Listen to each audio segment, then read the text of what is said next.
So there's some major concerns that folks typically lump into. The first one is, how do I scale?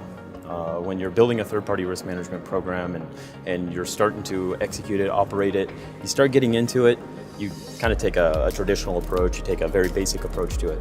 But then you quickly find out, as I see other third parties, as I start to look at cloud providers, as I start to look at others, I start to understand that this is a much bigger problem, and something that we have to actually jump into. We have to figure out how to scale this, we have to be consistent with it. And those are really the kind of the top two, is that scaling and consistency. How do I build that out? How do I approach this in a way where it can grow with my organization, it can grow with my risk management program?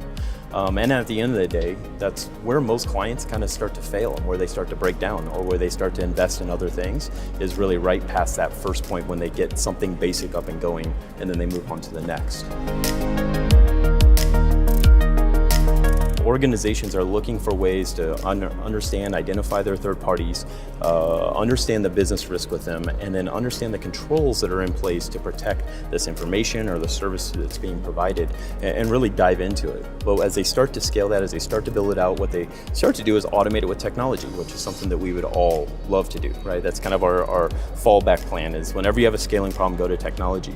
But what you quickly find out is also then you have people and process constraints. You have constraints where technology, while it is a good multiplier, it is not the panacea, right? It's not going to be the build out that all of us actually want to get that result on. We make those investments in technology, and then we see that maybe they weren't maintained, or we have to do operations on top of those, and then we get back to our people and process problems. So what we find is a lot of programs will kind of go back and forth. They'll first start with, let me invest in my basics, right? Then let me get a technology. On top of that technology, I start to automate my questionnaires that are standardized.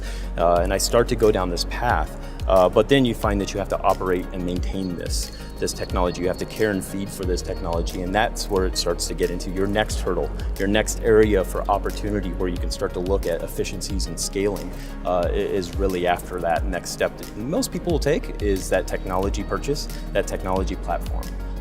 But at the end of the day, what they end up coming back to is, again, people and process.